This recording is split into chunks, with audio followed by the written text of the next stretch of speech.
হযরতে মূসা আলাইহিস সালাম ফিরআউনের কাছে গেলেন আর দাওয়াত দিলেন, ফিরআউন পড়ে নাও লা ইলাহা ইল্লাল্লাহ।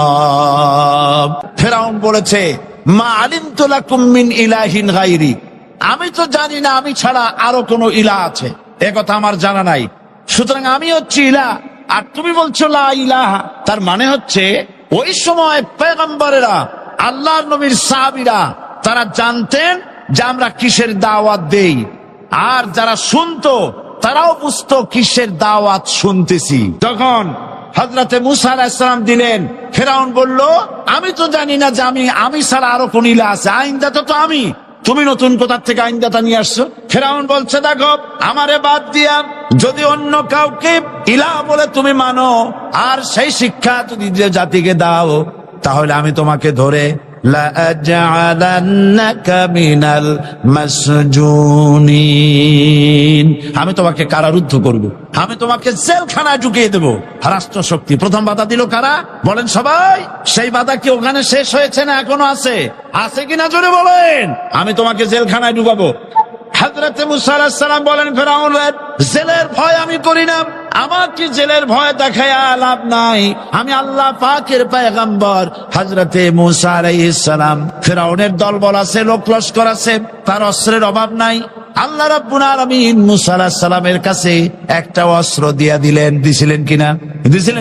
আল্লাহ পাক হযরত মূসাকে বলেছেন ওয়া মা তিলকা বিয়ামিনিকা ইয়া মূসা, মূসা রে তোমার হাতে ওটা কি? মূসা আলাইহিস সালাম বললেন এটা লাঠি। আল্লাহ পাক বললেন ফেলে দাও লাঠি, লাঠি ফালায় দিলেন। কি হয়ে গেল? হিয়া হাইয়াতুন তাসআ, লাঠি পড়ে সাপ হয়ে গেল। সাপ দেখে নবী ওলি হোক, সাহাবী হোক আর আলেম হোক, সাপ দেখলে ভয় করে না মানুষে? মূসা আলাইহিস সালাম ভয় পাইছে। আল্লাহ রাব্বুল আলামিন হযরত মূসাকে শোনায় দিলেন খুযহা ওয়া লা তাখাফ সানুঈদুহা সিরাতাহাল উলা, লা তাখাফ, ভয় পেও না। আল্লাহ বলছেন ধরো, ভয় পেও না। ধরার সঙ্গে সঙ্গে স্বাভাবিক অবস্থায় ফিরে আসবে, আবার লাঠি হয়ে যাবে। এখন আল্লাহ বলছেন ধরো। মূসা আলাইহিস সালাম কি ভয় পাওয়া উচিত হবে? মূসা আলাইহিস সালাম কি ভয় পাইছিলেন? কারণ হচ্ছে এই দুশমনের শক্তিটা খুব বড়ই দেখা যায়, মনে হয় যেন অনেক বড় কি জানি কি। আল্লাহ পাক বলছেন ইন্না কাইদাশ শয়তানে কানা দাঈফা, শয়তানের চক্রান্ত যতই তুমি মনে করো অনেক ষড়যন্ত্রের জাল বিস্তার হয়ে আছে, আল্লাহ কয় কিছুই না, দাঈফা অত্যন্ত দুর্বল। আল্লাহ পাক বললেন ধরো। মূসা আলাইহিস সালাম সাপ ধরলেন, সঙ্গে সঙ্গে লাঠি হয়ে গেল। ফিরআউন বরদাস্ত করলো না, রাষ্ট্রশক্তির পক্ষ থেকে আক্রমণ শুরু হলো। অপরাধ কি? মূসা আলাইহিস সালামের অপরাধ কি অপরাধ? মাশাআল্লাহ বুঝতে পেরেছেন। অপরাধ হচ্ছে তিনি বলেছেন লা ইলাহা, জোরে বলেন লা ইলাহা ইল্লাল্লাহ। এই কালেমাকে আজ আমরা ভিক্ষার বুলি বানাইছি। এটা হলো সার্বভৌমত্বের বুলি, এটা হচ্ছে আল্লাহ পাকের সার্বভৌমত্বের কথা। এই কালেমার জাত এর আঘাত পয়গম্বররা মেরেছেন। হযরতে মূসা আলাইহিস সালাম যখন বলেছেন লা ইলাহা ইল্লাল্লাহ, এই ধাক্কা ফিরআউন বরদাস্ত করতে পারে নাই। দরিয়ায় নীলের ভিতরে আল্লাহ পাক ডুবাই শেষ করে দিয়েছেন, দেন নাই? হযরতে মূসা আলাইহিস সালাম তার উম্মতেরা দরিয়ার পাশে বসে দ্বীনি কথাবার্তা বলতেছেন। এমন সময় ফিরআউন, তার শত্রু হচ্ছে মূসা আলাইহিস সালাম। শত্রু কেন? মূসা কি ফিরআউনের পাকা ধানে মই দিয়েছে নাকি? বলেন আপনারা। তার হালের গরু পিটায় মারছে নাকি? অপরাধ হলো তিনি আল্লাহর জমিনে আল্লাহর আইন প্রতিষ্ঠার কথা বলেছেন। এই শুধুমাত্র এই অপরাধে ফিরআউন তার দলবল নিয়ে 3 দিক থেকে আক্রমণ করেছে। মূসা আলাইহিস সালামের উম্মতেরা ভয় পেয়ে গেছেন। তারা বলছেন ইন্না লামুদরাকুন, আমরা পাকড়াও হয়ে গেছি। 3 দিকে সারাশি আক্রমণ, 3 দিকে শত্রু, একদিকে দরিয়া, পালাবার রাস্তা আছে? হযরত মূসা আলাইহিস সালাম ভয় পেয়ে গেলেন, সারেন্ডার করলেন না। হযরত মূসা আলাইহিস সালাম বললেন কাল্লা, কখনো নয়, ভয় পাওয়ার কোনো কারণ নাই। রব্বি সায়াহদিন, অবশ্যই আমার রব আমার জন্য রাস্তা করে দিবেন, ভয় পাইও না, আমার রব রাস্তা করে দিবেন। আল্লাহ রাব্বুল আলামিন হযরত মূসা আলাইহিস সালামকে অর্ডার করলেন, হাতের লাঠি দিয়া দরিয়ার উপরে আঘাত করো। হযরতে মূসা আলাইহিস সালাম দরিয়ার উপর আঘাত করলেন। রাস্তা ছিল দরকার একটার, এক বাড়িতে আল্লাহর হুকুমে লাঠি দিয়ে একটি আঘাত করার সঙ্গে সঙ্গে হযরত মূসার তার সঙ্গী সাথী দরিয়া পার হওয়ার জন্য দরিয়ার মধ্য দিয়ে আল্লাহ 12টা রাস্তা পয়দা করে দিলেন। সে আল্লাহ আছে না নাই? এত আসতে বলেন কেন? ভয় পাওয়ার কারণ আছে। রাষ্ট্র শক্তি বাধা দিয়েছে সমস্ত নবীদেরকে। কেন? নবীদের চরিত্র খারাপ? জোরে বলে, নবীদের চরিত্র খারাপ? নবীদের চাইতে মাসুম বেগুনাহ উন্নত চরিত্রের মানুষ আল্লাহর আকাশের নিচে জমিনের উপরে আর হয় নাই। নেতা হচ্ছেন সেই ব্যক্তি যিনি বলেছেন, ও আমার স্ত্রীরা, ও আমার সাহাবীরা, রাতের আধারে আমার মধ্যে যা আচরণ দেখতে পাও, দিনের আলোতে আমার মধ্যে যা দেখতে পাও, সবগুলি খুলে খুলে মানুষের কাছে বলে দাও। তার নাম বিশ্বনবী মুহাম্মদ রাসূলুল্লাহ সাল্লাল্লাহু আলাইহি ওয়াসাল্লাম। ইসলামের মূল দাওয়াতটা হলো ফিতরাত অনুযায়ী দাওয়াত দেওয়া হয়েছে। মানুষ যেন মাথা নত করে, গোলামি করে। এজন্য আল্লাহ রাব্বুল আলামিন বলেছেন যে আমি মানুষ এবং জিনকে সৃষ্টি করেছি। তার কারণটাই হলো মা খালাকতুল জিন্না ওয়াল ইনসা ইল্লা লিয়াবুদুন। মানুষ আর জিন জাতিকে সৃষ্টি করা হয়েছে ইবাদতের জন্য, গোলামির জন্য। ইবাদত আর গোলামি এটাই করতে হবে। গোলামি করতে হবে, দাসত্ব করতে হবে। আর এই দাসত্ব, আল্লাহর আনুগত্য, এই গোলামির দাওয়াত দিয়েছেন দুনিয়ার সব নবীরা।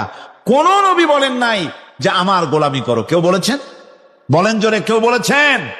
আল্লাহ পাক বলেন, ওয়ালাকাদ বা'আসনা ফি কুল্লি উম্মাতির রাসূলা আন ইবুদুল্লাহা ওয়াজতানিবুত তাগুত।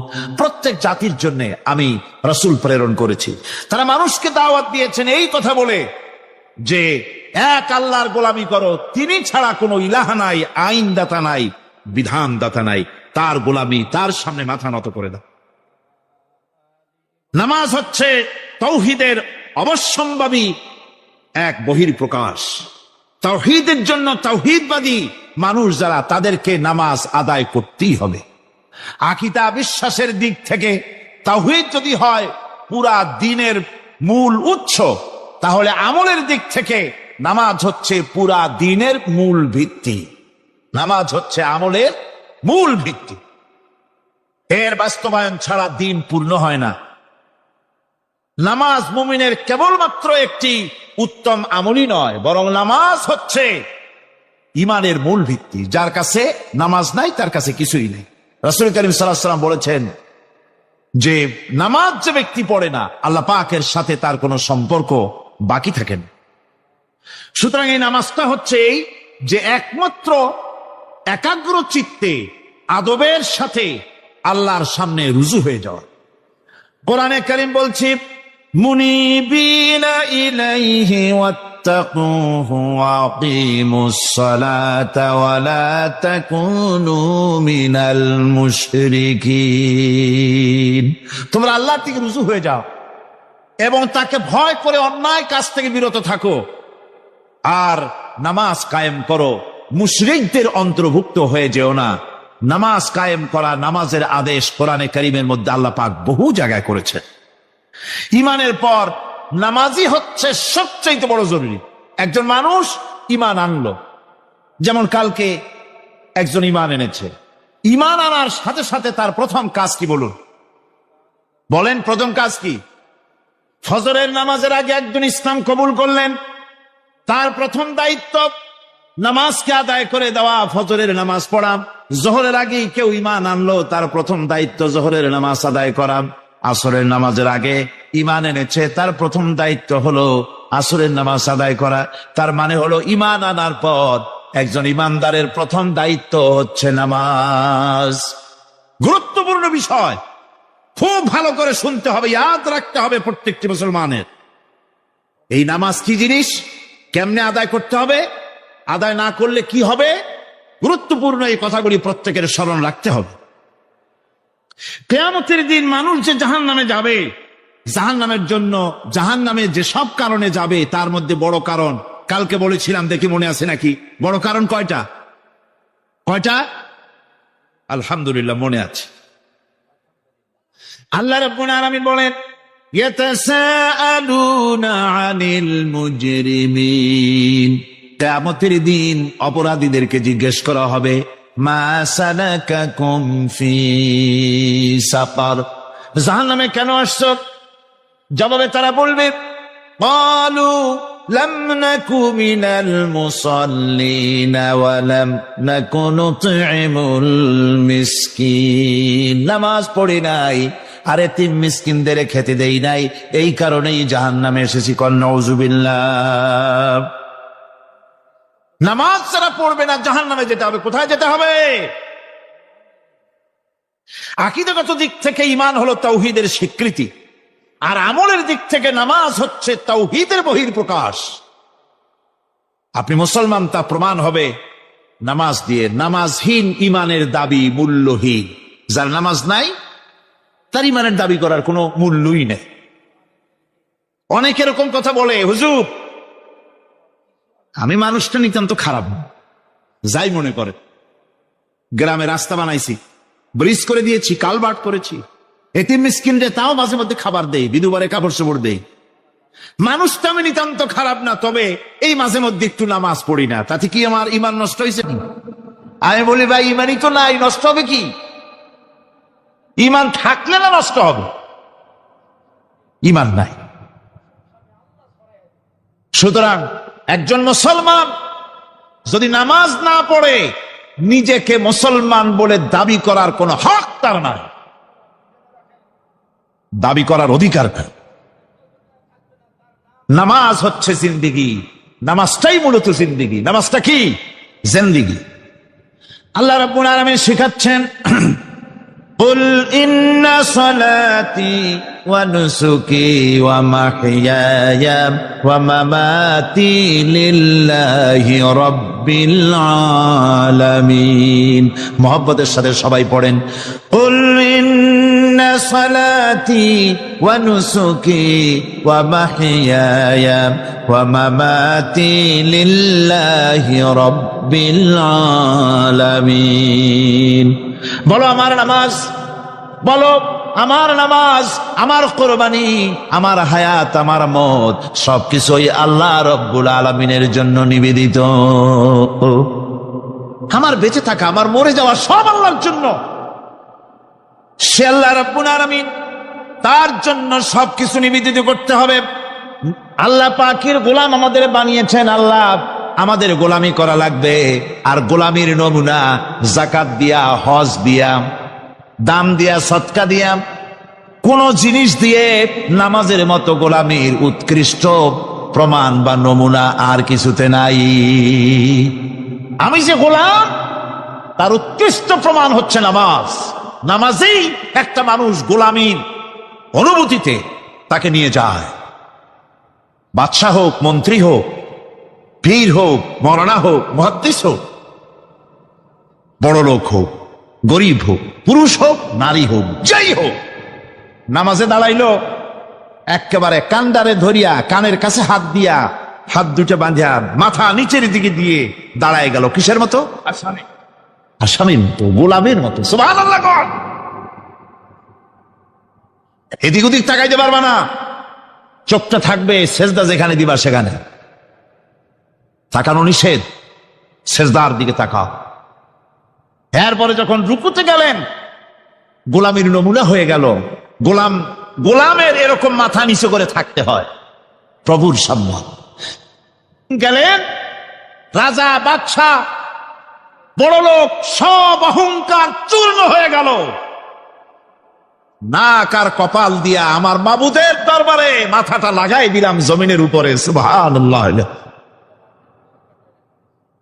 আমি আমার ভাষায় বলি, আমি আমার ভাষায় কথাটা এভাবে বলি, এই জমিনটা যদি কাগজ হয় আর আমার নাকটার কপালটা যদি কলম হয়, তাহলে আমি যে গোলাম দৈনিক 5 বার আমার নাক আর কপাল দিয়া জমিন নামক কাগজের উপরে দাস খতের উপরে দৈনিক 5 বার নাকার কপাল দিয়া সই করে দেই, আল্লাহ আমি তোমার গোলাম, আর কারো গোলাম নই, আমি একমাত্র তোমার গোলাম। ঘুমের থেকে উঠে সেজদা দিয়া বলি, দুপুরের সময় কাজ ফেলাইয়া আর একবার বলি, বিকেল আসার আগে আসরে আর একবার বলি, দিন যখন শেষ হয় আর একবার বলি, রাতে যখন শুতে যাই আর একবার সেজদা দিয়া ঘোষণা করি, মাবুদ আমি তোমার গোলাম। সুবহানাল্লাহ। নামাজ হচ্ছে ইসলামের গণ্ডির মধ্যে প্রবেশের প্রমাণ। কোরআনে কারীম বলছে, ফাইন তাবু ওয়া আকামুস সালাতা ওয়া আতাউজ যাকাতা ফাইখওয়ানুকুম ফিদ্দীন। সূরা তওবা এসেছে, তারা যদি তওবা করে আর নামাজ কায়েম করে, যাকাত যদি আদায় করে, তাহলে এখন তোমাদের সে দ্বীনি ভাই, এখন ভাই হয়ে গেল। একটু আগে ছিল কাফের মুশরিক, এখন তোমার দ্বীনি ভাই। দ্বীনের গণ্ডির মধ্যে প্রবেশ করা, কলেমা পড়ার সাথে সাথেই নামাজ। নামাজ হচ্ছে দ্বীনের প্রধান গেট, দ্বীনের প্রধান তোরণ। দ্বীনের মধ্যে প্রবেশ করার জন্য এই গেট দিয়ে প্রবেশ করতে হবে। সুতরাং এই নামাজের এতই গুরুত্ব দেওয়া হয়েছে। ইসলাম যদি ক্ষমতায় আসে, আল্লাহ যেন এনে দেন, জোরে কোন আমিন। ইসলাম যদি ক্ষমতায় এসে যায়, রব্বুল আলামিন তাফসীর মাহফিল কোরআন সামনে নিয়ে আশা করে তোমার দরবারে দোয়া করি, এই বিশাল জনসমুদ্রের দোয়া কবুল করো মাবুদ গো, এই বাংলাদেশকে ইসলামের দেশ বানাইয়া দাও। দেশটা যদি ইসলামের হয়ে যায়, আইন যদি আল্লাহর হয়, শাসন যদি সৎ লোকেরা করে, রব্বুল আলামিন কোরআন শরীফে বলেন, তাহলে তারা 4টা কাজ করবে। আল্লাযীনা ইম্মাক্কান্নাহুম ফিল আরদ আকামুস সালাতা ওয়া আতাউজ যাকাত ওয়া আমারু বিল মা'রুফি ওয়া নাহাউ আনিল মুনকার।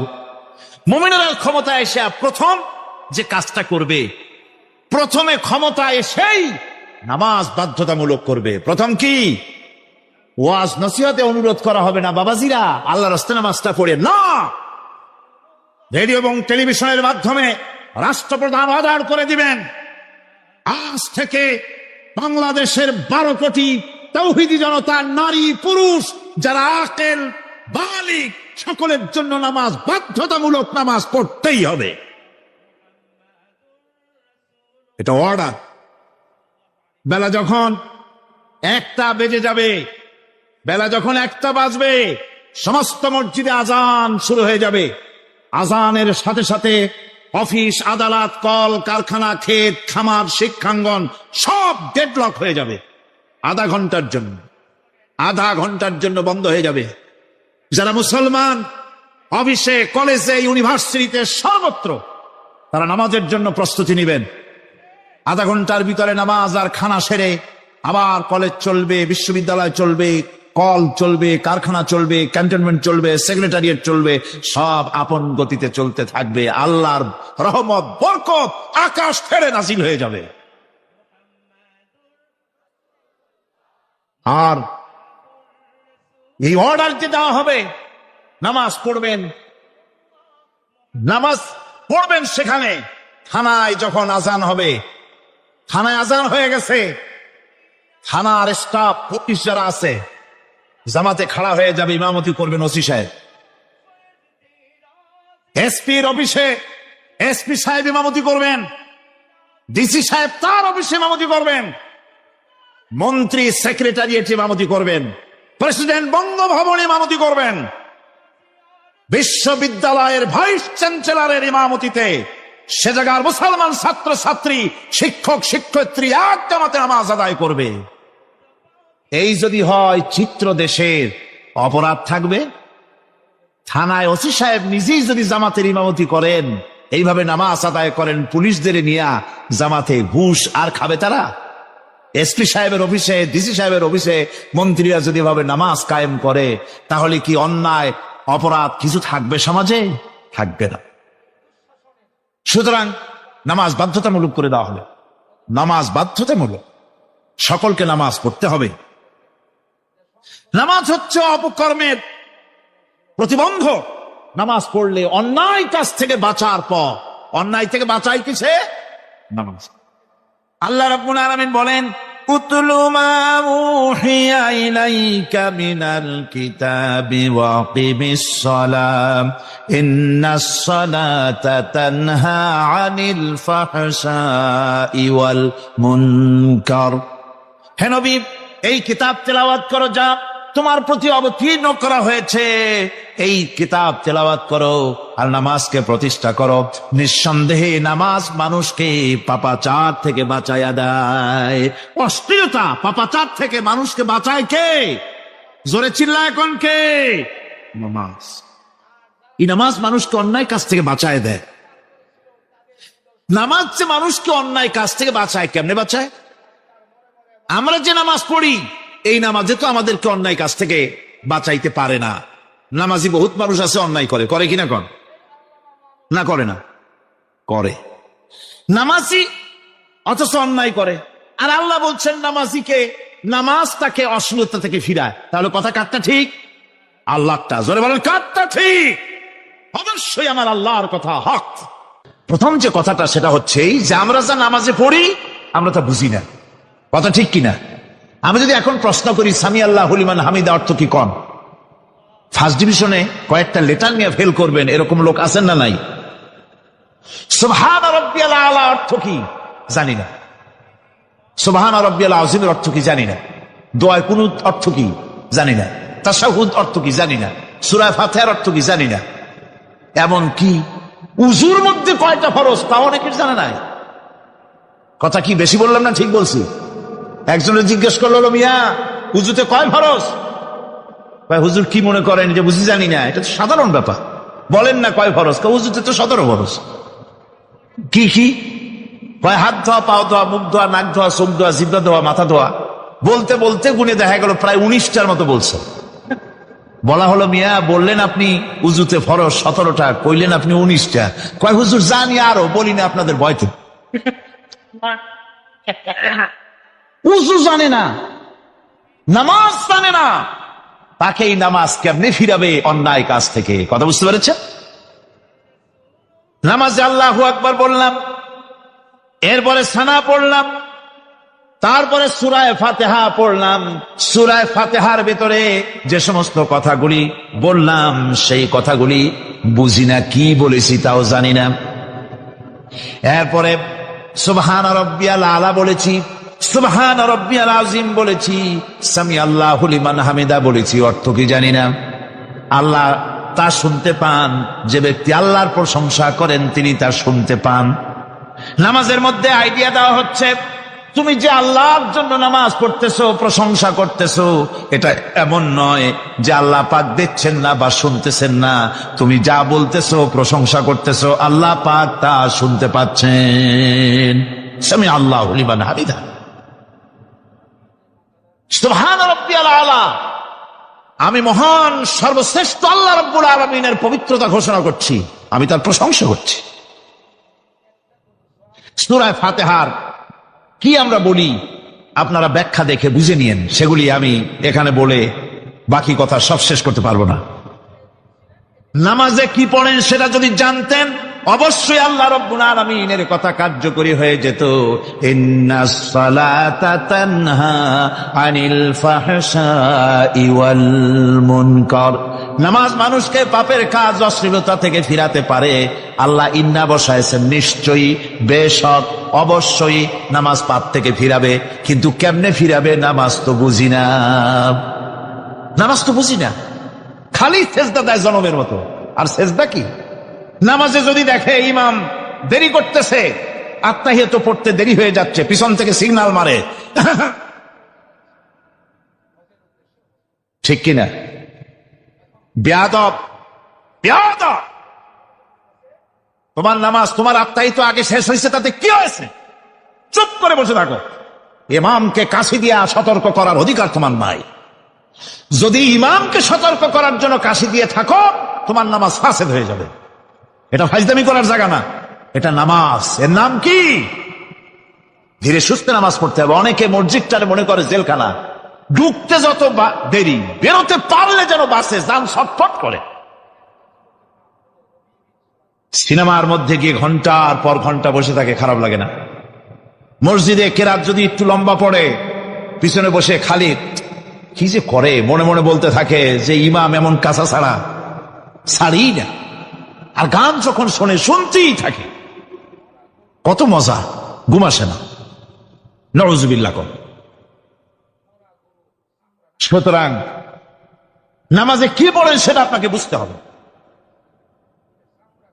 সঠিকভাবে নামাজ পড়ার পরও যদি কোনো মানুষের সঠিকভাবে, ভালো করে শোনেন, সঠিকভাবে নামাজ পড়ার পরেও যদি কোনো মানুষ পাপের থেকে না ফেরে, তাহলে বুঝতে হবে একথা, পানি আর সাবান দিয়া কাপড় ধুলে কাপড়ের ময়লা যাবে, কিন্তু পানি আর সাবান দিয়া কয়লা জনমের মতো ধুইলেও কয়লার ময়লা যাবে না। কথা বুঝে আসছে? এর থেকে আর উত্তম দৃষ্টান্ত আমার কাছে নাই। নামাজ পড়ার পরেও যদি চরিত্র ভালো না হয়, বুঝতে হবে নামাজ হচ্ছে না, কাঙ্ক্ষিত মানের নামাজ আদায় হচ্ছে না। আল্লাহর নবী বলেছেন, যার নামাজ পাপ কাজ হতে ফিরাতে পারলো না, তার নামাজ নামাজি নয়। আবার শুনুন, রাসূল বলছেন, যার নামাজ তাকে পাপের কাছ থেকে ফিরাতে পারলো না, তার নামাজ নামাজ নয়, ওটি নামাজ হয় নাই, যার জন্য তার পাপ থেকে তারে ফিরাইতে পারছে না। আর কিয়ামতের দিন বেনামাজিরা সবচাইতে বেশি অপমানিত হবে। সবচাইতে বেশি অপমানিত হবে কারা? বেনামাজিরা। কিভাবে? يوم يكشف عن ساق ويدعون إلى السجود فلا يستطيعون। সেদিন কঠিন সময় আল্লাহ রাব্বুল আলামিন লোকদেরকে সিজদা করার জন্য বলবেন, কিন্তু যারা বেনামাজি ছিল দুনিয়ায়, তারা সিজদা দিতে পারবে না। বলেন নাউযুবিল্লাহ। অবস্থাটা কি হবে? খাশিআতান আবসারুহুম তারহাকুহুম যিল্লাহ। তাদের দৃষ্টি নিচু হবে, লাঞ্ছনা এবং অপমান তাদের উপরে চেপে বসবে, সিজদা দিতে পারবে না। আল্লাহ আমাদেরকে ক্ষমা করুন। কিয়ামতের দিন হযরত আদম আলাইহিস সালাম থেকে শুরু করে পৃথিবীর সমস্ত মানুষের সামনে আল্লাহ রাব্বুল আলামিন সিজদা করার জন্য অর্ডার করবেন। যারা নাকি বেনামাজি, ওরা আল্লাহর দরবারে সেদিন সিজদা দিতে পারবে না, লাঞ্ছিত, অপমানিত হবে।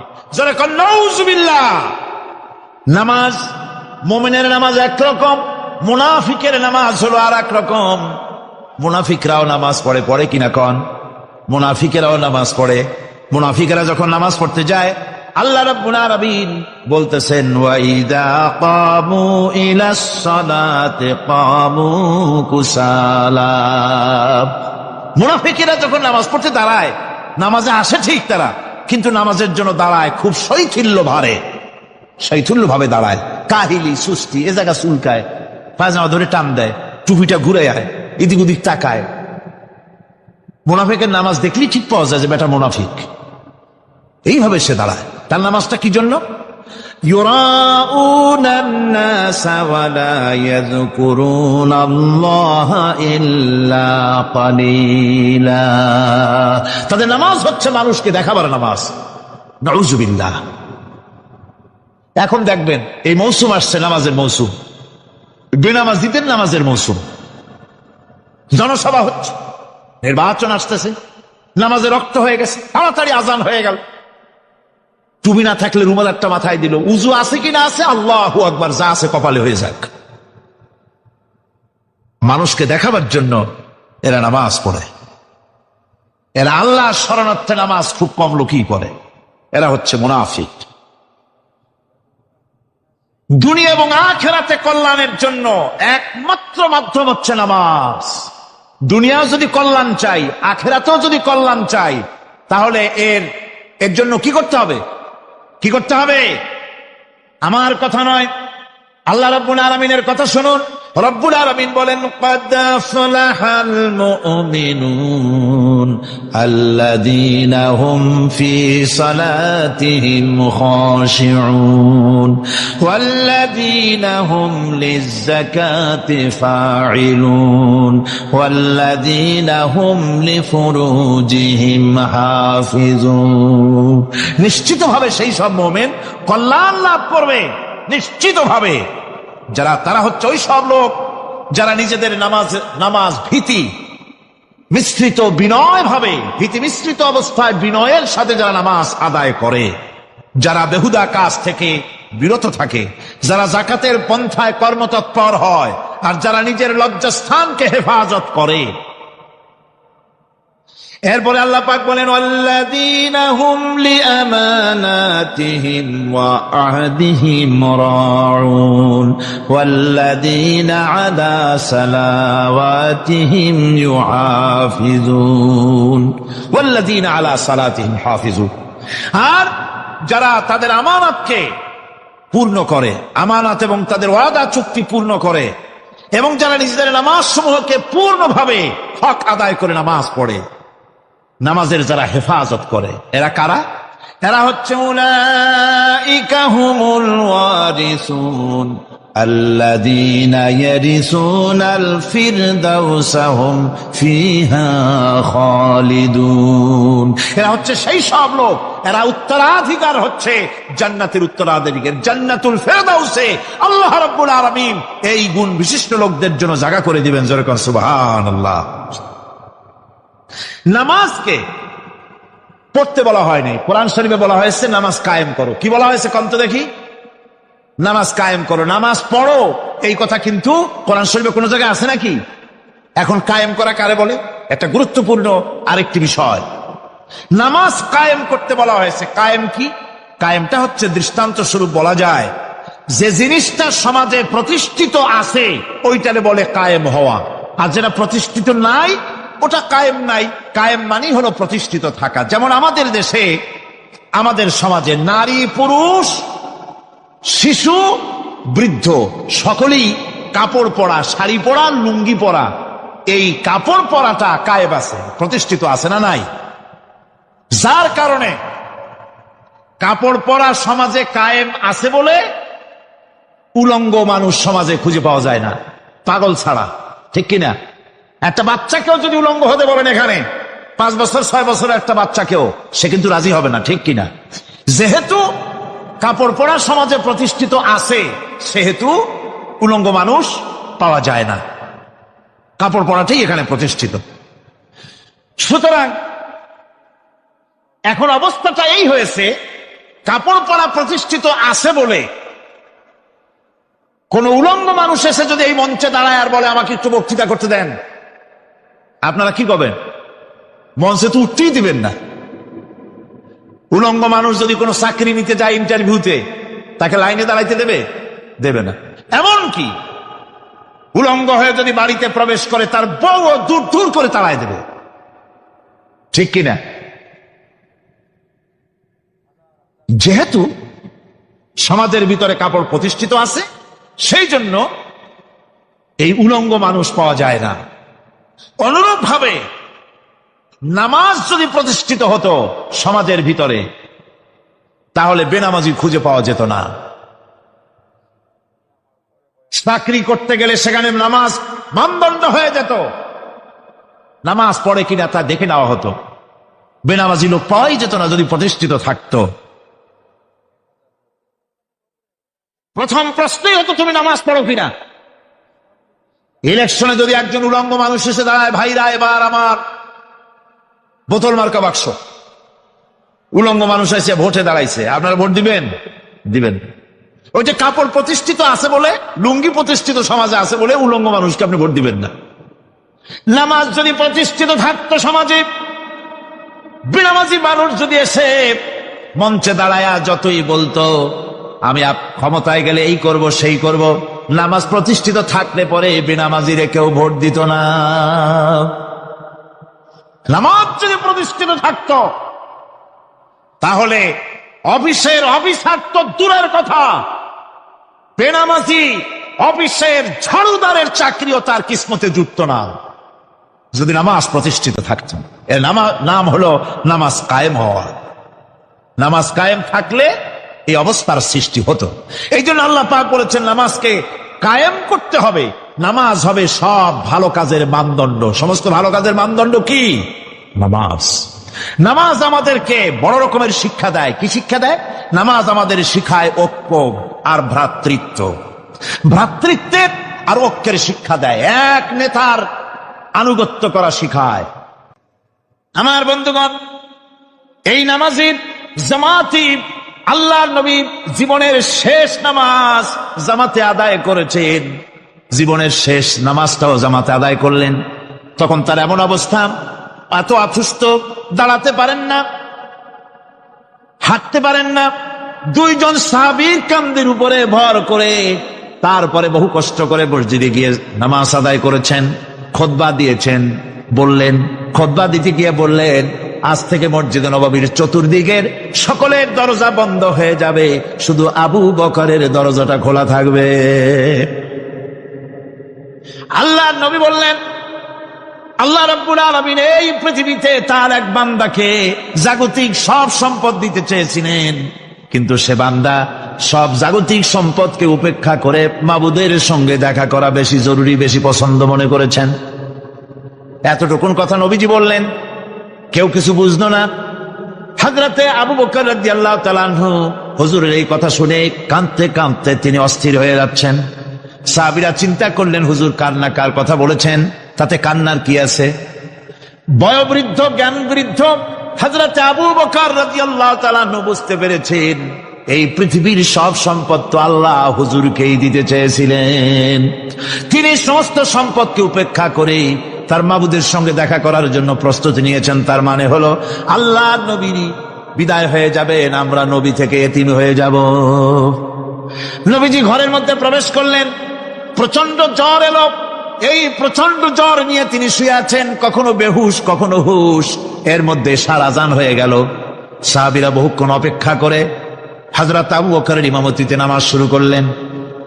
হুজুরের হুশ এলো। প্রশ্ন করলেন, আয়েশা রে, এখন কোন সময়?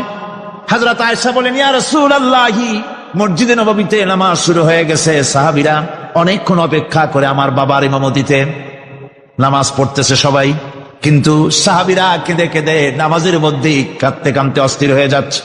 তাদের মনের ধারণা হয়েছে নবীজির পেছনে নামাজ পড়ার কিসমত থেকে তারা মাহরুম হয়ে গেল।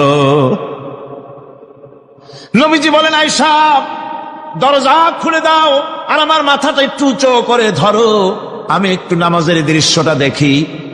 দরজা খুলে দেওয়া হলো, নবীজির মাথা উঁচু করে ধরা হলো। নামাজের জামাতের দৃশ্য দেখে নবীজি আবার শুয়ে পড়লেন। হযরত মা আয়েশা লক্ষ্য করে দেখেন নবীজির দুই চোখের কোণা দিয়া পানি পড়তেছে। মা আয়েশা জিজ্ঞেস করেন, ইয়া রাসূলুল্লাহ, হে, নামাজের দৃশ্য দেখে চোখে কেন পানি এলো? হুজুর বলেন, আয়েশা রে, এটা কোনো দুঃখের পানি নয়, এটা তৃপ্তির পানি। এই যে জামাত নামাজ পড়তেছে লোকেরা, এই জামাত কায়েমের জন্য তায়েফের ময়দানে অনেক রক্ত আমার ঝরেছে। উহুদের ময়দানে দান্দান মুবারক শহীদ হয়েছে, সাহাবায়ে কেরাম জীবন দিয়েছে। এই যে জামাত আমি দেখতে পেলাম, ভবিষ্যতের একটা ছবি যেন চোখে ধরা পড়লো। আমার মনে হলো কিয়ামত পর্যন্ত এই পৃথিবীতে আমার যত উম্মত আসবে তারা এইভাবে করে জামাতে নামাজ আদায় করবে।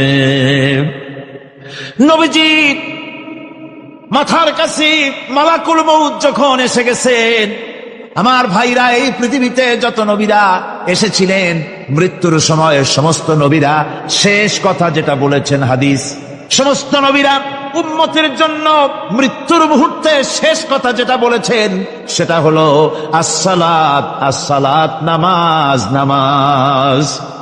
আমার নবী যখন বিদায় হয়ে যান, বিদায় মুহূর্তে মেয়ের কথা বললেন না, কলিজার টুকরা নাতির কথা বললেন না, জামাইয়ের কথা বললেন না, স্ত্রীর কথা বললেন না।